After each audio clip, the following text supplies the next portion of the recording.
Best coffee farming practices for maximum farm income, Session 5, that is water management and conservation. Understanding coffee-water relations. Coffee production occurs primarily in typical highland regions, with distinct wet and dry seasons, creating natural irrigation through rainfall during production months, but often requiring supplemental water or moisture conservation during critical flowering and fruit development periods.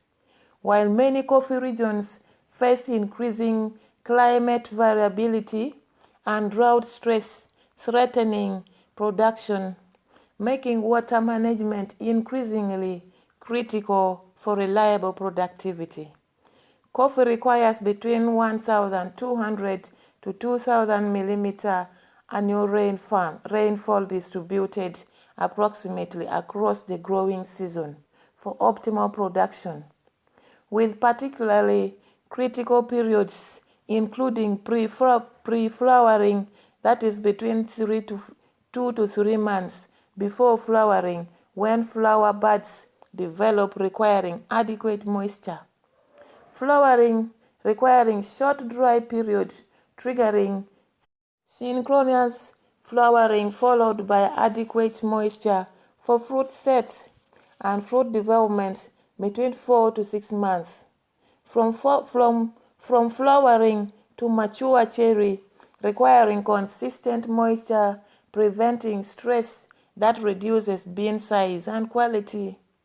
Water stress during these critical windows reduces yield by between 30 to 60% through flower abortion, reduced fruit set, small bean size, or premature fruit drop, while excessive moisture during harvest causes quality problems, including fermentation and molds.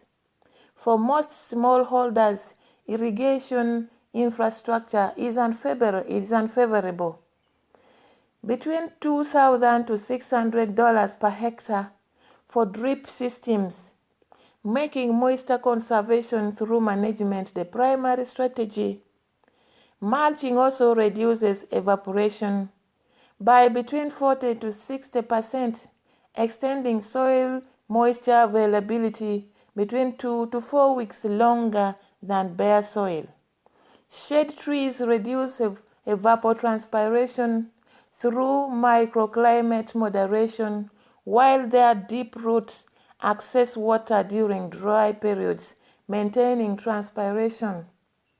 Organic matter increases soil water holding capacity by 30 to 60%. Each 1% increase in organic matter stores approximately 15,000 liters more water per hectare. And weed control eliminates competition, preventing weeds from consuming between 200 to 400 millimeter annually or annual rainfall. These moisture conservation practices cost between $80 to $150 per hectare annually.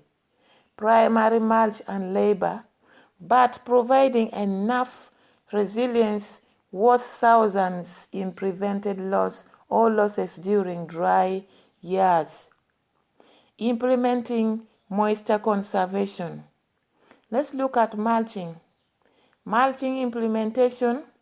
Apply between 5 to 10 centimeter thick mulch layer, that is grass clippings, coffee prunings, leaves, crop residues, or other organic materials in between 1.5 to 2 meter diameter cycle around each tree after first rains, ensuring moisture is captured, maintaining throughout dry season, preventing evaporation, and replenishing as material decompose.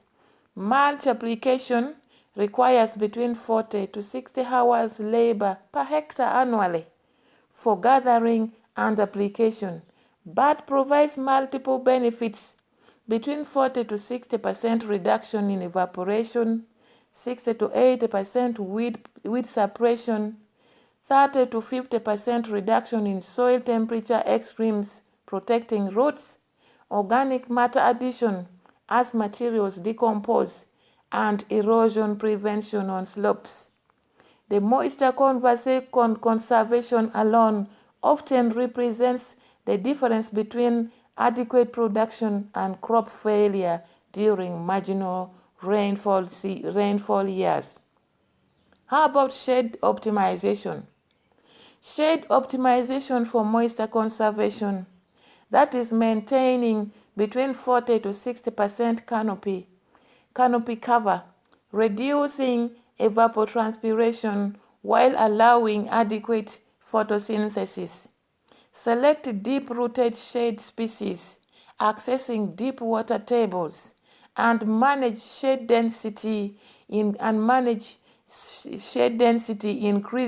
increasing slightly to between 55 to 65% during extreme dry periods, providing additional microclimate buffering.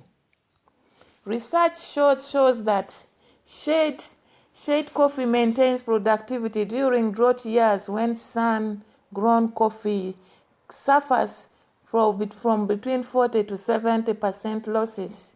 This yield stability over decades outweighs the 10 to 15% lower average yields in normal years. Water harvesting for supplemental irrigation. Farmers with access to roof catchment or terrain allowing small reservoir construction can capture wet season rainfall for critical dry season irrigation.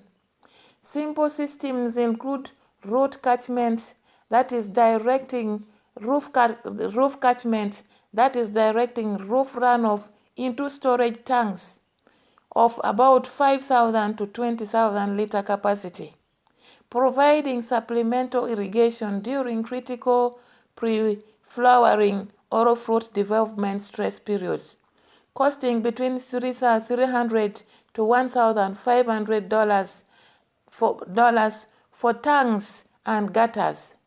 Small farm ponds, excavating reservoirs, capturing runoff in appropriate terrain, providing larger storage but requiring more investment. Auto drip irrigation systems, converting water storage into efficient delivery requirements, or requiring between $2,000 to $6,000 investment, but providing reliable irrigation. Timing irrigation. For those with water access, prioritize critical periods, including between 2 to 3 months before anticipated flowering, ensuring adequate flower bud development during fruit development in rainfall. If rainfall is insufficient, maintaining consistent moisture for bean sizing, and during severe drought, preventing tree stress and mortality. Avoid irrigation during flowering itself because wet conditions promote coffee leaf rust, or late harvest periods because you need to maintain cherry quality. Application rates of between 20 to 40 millimeter weekly during dry periods, which is equivalent to between 200 to 400 liters per tree weekly at standard spacing, maintaining adequate soil moisture without waterlogging. Best coffee farming practices for maximum farm income, Session 6. Click on the link below to watch this another inspiring conversation. Thank you.